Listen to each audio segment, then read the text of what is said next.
Hey, everybody. Welcome back to the Quantum Mystic Podcast. I'm Lisa Campion, and I am here with my dear friend and co host, Jane Bear. And today we are diving into kind of one of the most misunderstood characters that we have going on in our inner landscape, the saboteur. You got to love and hate your saboteur. It's so pesky, it causes so much trouble. But when we're living in the light side of that archetype, it's one of the most powerful ones that we have. And we tend to just see the shadow side of this. We treat it kind of like an enemy when we notice that we're self-sabotaging, which we all do. And it comes across as like weakness or a lack of discipline. And we're just keep shooting ourselves in the foot and getting in our own way. And that's what we're going to talk about today is that this isn't a character flaw. It's not like, something that you need to like a part of you that you need to like excise, like cut it out of you and never have. It's really just more like a very strong message from your subconscious to pay attention to something. And like all of our archetypes, there's a shadow and a light side. In the shadow side, our saboteur shows up as the perfectionist, the procrastinator, self-doubt, imposter syndrome. And it steps in to protect our inner child, to protect the more vulnerable parts of ourselves when we're moving outside of our comfort zone. And it's sweet. I mean, in a way, it's a very misguided protector, standing guard over your own inner child. And our goal, I think, is not to get rid of it, but to sort of shine it up and put it in the light side. When we're on the light side of it, your saboteur knows the power moment and knows when to say yes and goes for it. So that's what we're going to talk about today is shifting from fighting ourselves and feeling bad about our saboteur to listening to their deeper truth, that part of you has got a message for you that we need to honor, that we need to listen to, that we just need some reverence for that. And once we see what it's really trying to do, we can take it out of the shadow and honor that it knows what you're a yes to, what you're a no to, and it's super wise and super duper duper powerful. Anyway, it's one of my favorite topics. I'm so glad. Let's bring it up. Let's talk about the saboteur, the light and the shadow. And welcome everybody. If you are joining us live, please say hi. We love it. We love conversation. We love to have you become part of the conversation. Let us know that you're here and where you're joining us from. We already see our dear friend Jody. Hi, Jody. Thanks for being here. Yeah. The saboteur, and I feel like archetypes, this is like Lisa's expertise. This is the gal who you want to talk to about archetypes. So the saboteur, like you said, is keeping us safe, and safety is all about the nervous system, right? I mean, I feel like the saboteur is just doing its job because it feels like it's keeping us safe, even if there isn't a threat of safety. Is that true? 100%. Yeah, I think it's, feel the shadow side of it is when we, really see it as a protector of the inner child. So, I mean, I deal with this all the time in my own life. Like, Lisa, write another book. Lisa, teach a Kripalu. How about, start a podcast, do this beautiful podcast with Jane, start a mystery school. All the things that our soul, our higher self is moving us towards, like all the growth and expansion that our higher self wants us to do. The inner child might be like, I don't know if no, I don't really want to get off the couch. I don't really want to do don't make me do those big, hard, scary things, right? And that's when the saboteur, usually in a very unconscious way. Here's a funny story about me. When I published my first book is 2018, I got a gig on a TV show. So I flew out to San Diego to be on a Fox News television show to talk about energy vampires right around Halloween. And it was live TV, like news. And I got there and I was super nervous because, it's TV, right? And I got my hair and makeup done. And you can hire somebody to come and do your hair and makeup in California at 4:00 in the morning because it's California.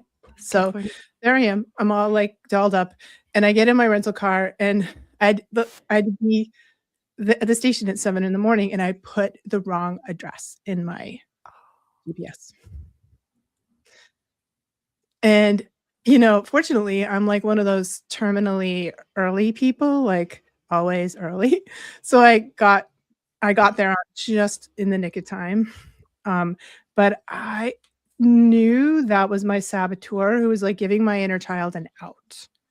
Mm. Like, oh, you're too scared to do this? I'll fix that for you. you know?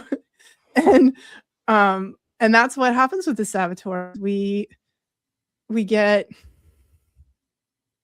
and it sucks when we do it unconsciously, right? It sucks when we sabotage ourselves, and I think a lot of times it happens when we're right about to have a breakthrough, when we're about to level up, when you're in a brand new relationship, or you're in a beautiful new community, or you have a great new job, or something is like too good for you.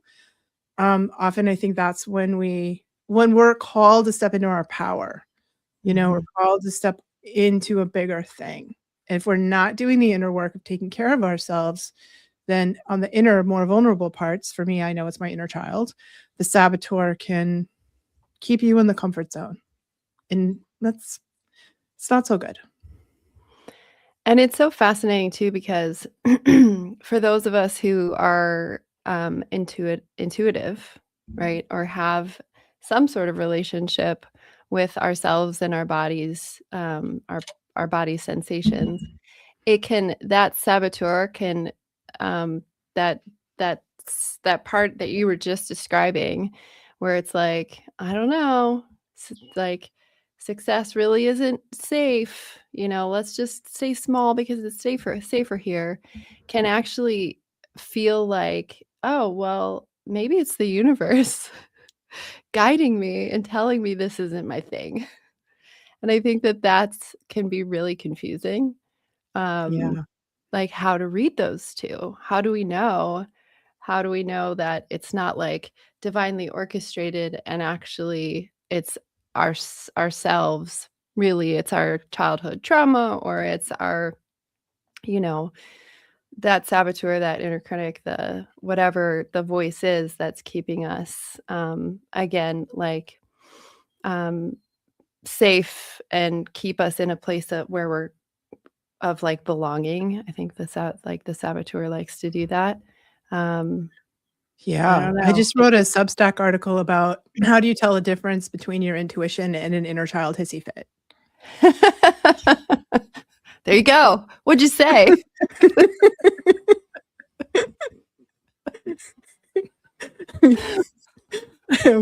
What I said was that it has to do with, like, how calm you feel, you know what I mean? Like, when Yeah. our nervous system is dysregulated, we never feel calm. We always feel triggered, activated, reactive, and the bottom line is if you're feeling activated, anxious, it's not your intuition, it's your nervous system, Um, and, um, and I think that's I think that's what I think that's what we have to fall back on, and, sometimes, like, I also think it comes with knowing yourself really well, like, we have to Yeah. really know who we are, so I talk to my inner child every day, and I know when my inner child's like, "I don't wanna do this." Ooh, there's a feeling, a nervous system feeling, an anxiety feeling, and that's not intuition? Um, Intuition's sort of quieter and steadier, I think. For me, it is anyway. Yeah. So, we sort of come back to the conversation we always have. It's about regulation and dysregulation. Can you tell the difference between being regulated and dysregulated? If Yeah. you can't tell the difference, you're gonna have a hard time, You're gonna have a hard time understanding though. what your intuition is, right? If you can't feel the difference between those things. Yeah. Yeah, and Yeah. it can really come down to, like, there's science there's of course, there's science that has studied this now, which is so great, and so when you're, like, in that fight or flight, that sympathetic activation, you really do need to know thyself, the system thinks it's detecting threat, whether it's real or perceived or imagined, Mhm. and so, like, the heart rate goes up, digestion pauses, vision actually narrows, and all of our bodies are gonna have, like, you start to sweat, or maybe you just go radio silent, That's like the freeze.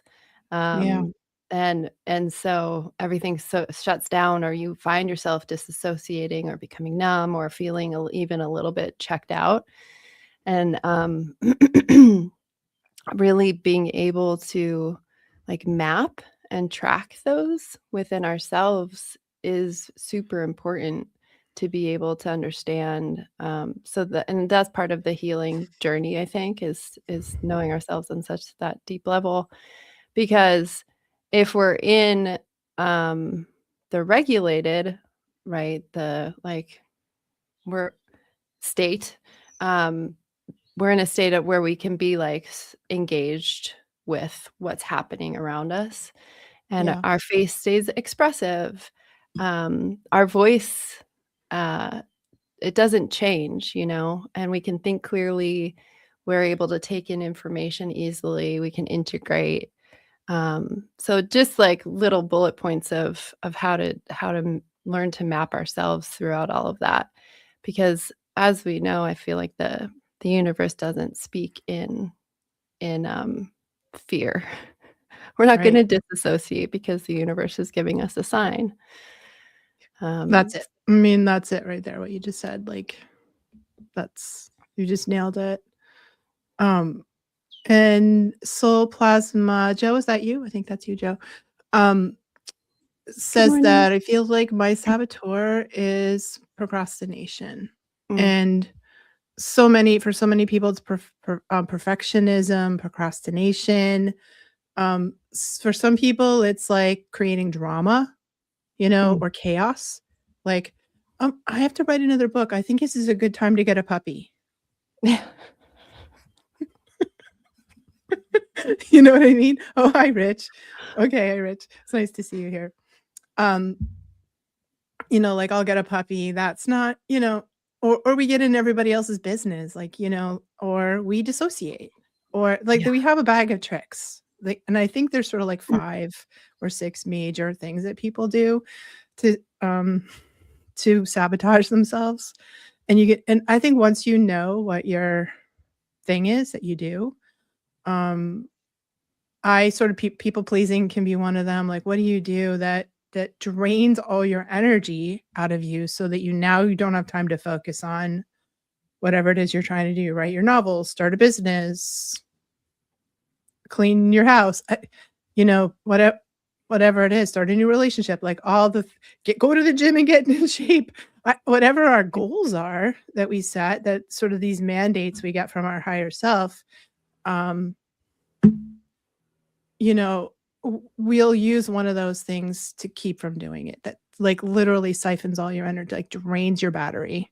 So you're like, well, I guess I can't do that because I'm too busy with the puppy, or I'm too busy Right. creating drama, or creating chaos, or dealing with other people's drama. But once you know your bag of tricks, I always think the saboteur has a bag of tricks.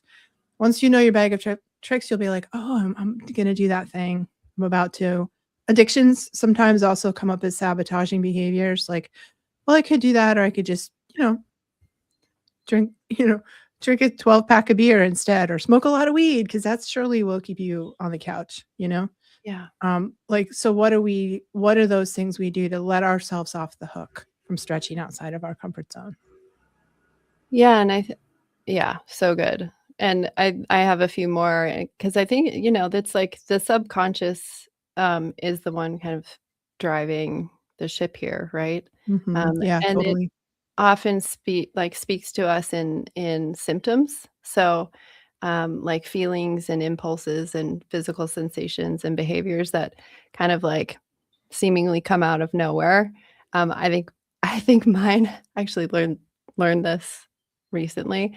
It's like sudden exhaustion right before something important is about to happen. I don't know. Mine's sort of just like constant exhaustion. That could be like the time of life I'm in. But also like the urge to pick a fight with somebody you love. I think Mhm. that can be sabotaging the relationship without you really knowing it. We Yeah. talked about procrastination. That's a really good one. Um, but even like the body gets sick, suddenly you're sick. You come down with a cold. just that like sort of convenient. You get Time. laryngitis right before that TEDx talk. Exactly. Mm. Yeah, Um, Self-criticism, of course, yeah. that's a big one for just about all of us. But it will crank up like right when things are going really well. Mhm. And so again, like we've said, learning how to read those and work with them. And I I love like you can even write them down, you know. Mhm. I love the map of the body. We do this in psychic class, where you figuring out where information is coming from the body, but you can literally do this like, oh, here's this is me, my stick figure. Write down like the things that you do when things are going well. Um, Mhm. and I think it's important to understand that we're not trying to, like, eliminate the protective parts of us, but we're just updating and, um, letting those that whatever part of us that has the original threat, right? Whether it's through trauma or whatever it is, something that's been passed down, we need to be able to resource ourselves enough, which is a regulated nervous system, so that we can under like allow that 3, 5, 8-year-old self that it's okay, um, and Yeah. that we don't need to continue that pattern. Absolutely. And to me, it's, like, really directly connected to inner child work. That's how I figured it out, like, that it's my inner child that's the Yeah, part of me, that 3, 5, 8-year-old self you were talking about. yeah, That's the one that doesn't wanna do the big scary thing. My higher self is like, "Yeah, let's do that." And my child's like, "No." No, big no to that. And, the only thing that's ever worked for me is to deal directly with the inner child. yeah. Like, yeah, I get it that that's hard. I just talk out loud or write in my journal, "Hey, inner child. Hey, little one. Hey, little Lisa. Yeah, I get it that you're scared. I hear that that's hard for you. It's gonna be okay." You know? And I make the conscious decision to step into my adult self or my higher self or a different archetype, a different part of me that actually wants to do that thing. And I'm like, you stay home and play. Go to the secret garden and play with the unicorn and the fairies and, do the inner child thing." And I'm consciously not making my inner child do it.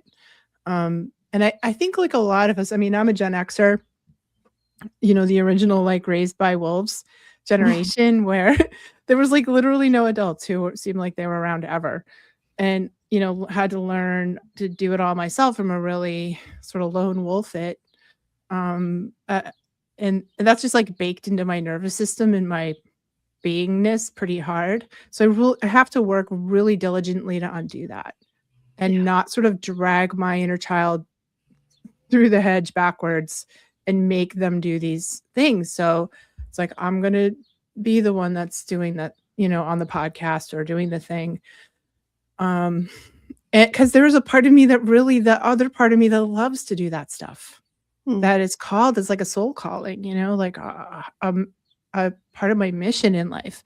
Um, and then what happens for me is that I have a lot of, like, money in the bank with my inner child. So my inner child's like, "Okay, oh, I know."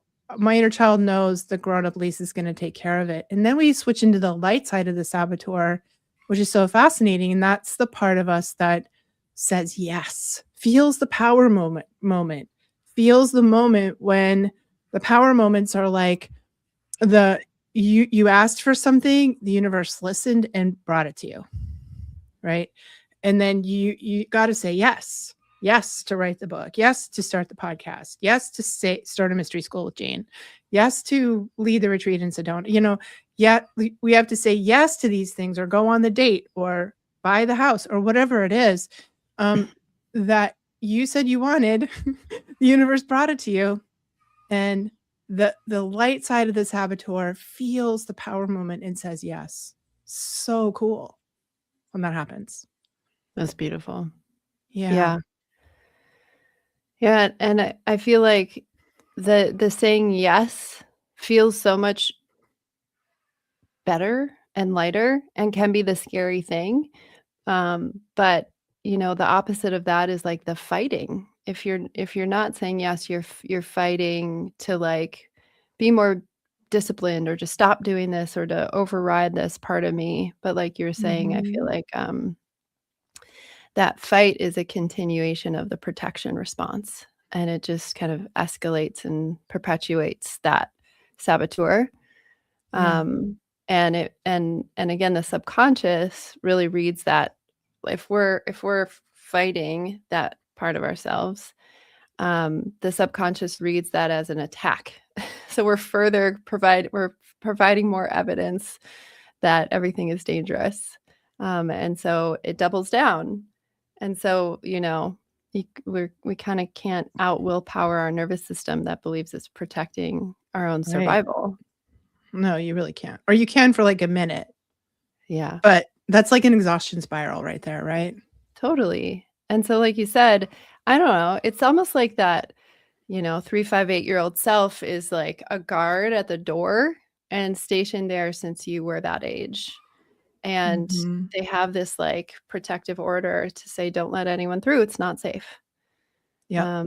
And so as an adult, as like the parent, the healed parent that we're playing, we don't go in and be like and shove the kid aside and say, No. get out of the way. you know, no, because the kid will push back harder and it'll flail. Because they're doing their job. But so you can't you the what you do is like build connection, like you were saying, talk to them, show them that the threat has passed. And you're updating in real time what their job is. They don't need to have that job anymore. And Right. that's curiosity. And the saying yes is the scary thing. But I think as long as it's done with, the nervous system's not completely activated, we're doing it in a state of safety. Or maybe it is activated. We say yes anyway, and we realize it's safe on the other side. Yeah. That's generally what how it is for me. Like I have the initial, oh, hell yes. They talk about the hell yes, the full body yes, Yeah. and then we do that and then we're like, oh, what have I just done? That's a lot of times when the saboteur kicks in. Yeah. Like you commit to something and then you go into resistance or you're um uh, you know that's for me when the sabotage happens. And I think it's like, I love what you said is like you don't manhandle or brutalize the child, right? You don't use brute strength to defeat that part of yourself Yeah. because that is you're traumatizing yourself. Actually, you're recreating some trauma there. Yeah. So very tender. It's like for me, it's an ongoing conversation, and what I tell myself, and I have a lot of things going on this year that's like this. This is a big sort of level up year for me. And I'm like, I'm going to be really proud of myself when it's done. you know, Yeah. I'm teaching at Kripalu for the first time, and um, I'm nervous about it. And my inner child's like, what you say yes to that? And my higher self's like, it's gonna be great. And what I just keep talking to my inner child that's coming up in next month in July, that it is going to be great and I'm going to be so proud of myself when it's done. And I always do a celebration. I always do um like a big thing at the end of that when I published my first after I published my first book, I went with my daughter on a cruise in Europe for 3 weeks. Right. Because I was, you got to celebrate. I think that and doing those things, attending with loving care, celebrating your wins, having an affirmation like I'm going to be so proud of myself when it's done, um, kind of helps sort of prop up. It's not a one and done thing. That's what I'm trying to say. It's like Yeah. throughout the process, throughout, um, from the time you say yes to the time when it actually happens, we need to sort of, there's a through line there of continual care to the inner child. Um, so when you see yourself procrastinating or going to perfectionism or falling down in fatigue, whatever it is you're doing, like check in with your inner child, like, how are you doing in there? Are Yeah. you feeling nervous about this? Are you okay about this? So it's like a constant dialogue, inner dialogue for me anyway. And that constant checking in, regulate emotional regulation, nervous system regulation. And that really like greases the wheels. For me, it's like giving me a lot of leeway to take risks and do the hard thing. Do the expansion and know that I'm gonna be okay. But part of the deal is I'm committed to spending that time with myself. I'm committed. I know I'm gonna have to do that, or I choose to do that in order to support myself through those expansion times. Yeah. Yeah, it Yeah. takes a lot of support and it takes, just sticking with it. Like you are the compassionate, understanding parent with yourself. Mhm. And understanding again, yeah, really understanding yourself when you're like, Yeah. and I just want to say, Rich, when I do have the block, it's the starting that is the most difficult for me. Yeah, absolutely. That can be a hard one. I think that there's that inner critic and the saboteur that's working together.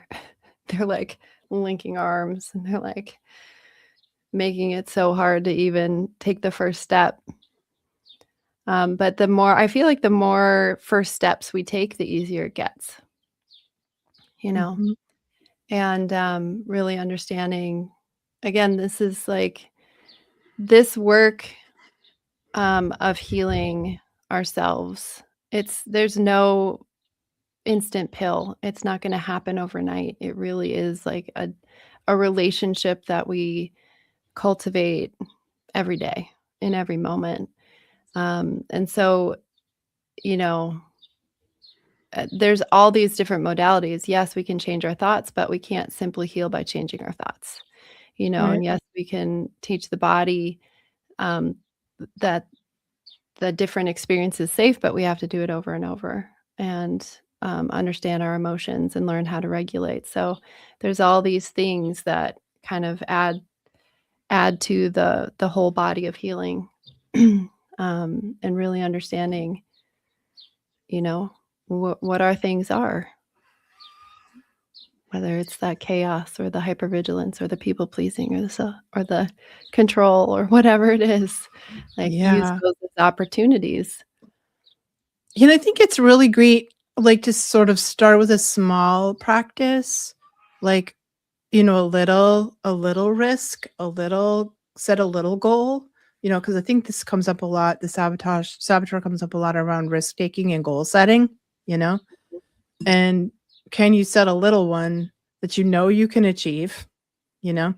And then notice that when the saboteur comes up and be like, "Okay, I see that you're there. That's that sabotaging thing. I'm gonna choose to do something different. I'm gonna support my inner child. I'm gonna regulate my nervous system and express my emotions, and then I'm gonna achieve it, and then I'm gonna celebrate."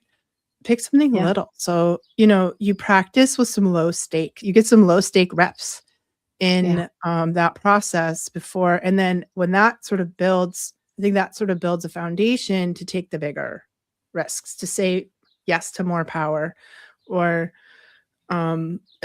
like, accept more of your power. Let's start with little reps and give, um give yourself that foundation before, then the bigger doors open. Because whenever we go into nervous system freak out about something, it's like saying no to the universe. It's like giving the universe the hand and saying, "Don't stop sending me that stuff." Right? yes, So, what we wanna do is try and stay open, relaxed for receiving the things that are coming at us. Because, like we said in the very beginning, like, you asked, the universe gave it to you. Can yeah, you stay calm? Can you stay regulated? Because when we go into dysregulation, it's like, "Meow, stop doing it. Okay, universe, don't send me that anymore." And we don't really want that. Our higher self doesn't really want that. Even though the inner child might be just fine staying in, hiding under the bed, or, wherever, playing outside, or whatever they're doing. hmm Yeah. yeah. It's a it's a big topic, I mean, there's so much to it, and we all have our own expressions of how it shows up in our lives, how the saboteur shows up in our lives. Um, so we could go on and on, I feel like. And I'll just say, Jody, my saboteur just thinks everything is so interesting. I don't I you'll have to elaborate, but I imagine it's just like, everything around you Is is like is what? everything around is a yes. Yeah. Yeah. Yeah, it's funny. Yeah, and, all of this is like we do this work with presence. We wanna really, learn and cultivate the skills, like you said, low stakes things, but cultivating presence, so that we can stay with ourselves through the experiences, and have our own bodies become like the safe place, so Mhm. that we can actually have that big yes when the universe brings us exactly what we're asking for. Yeah, for sure.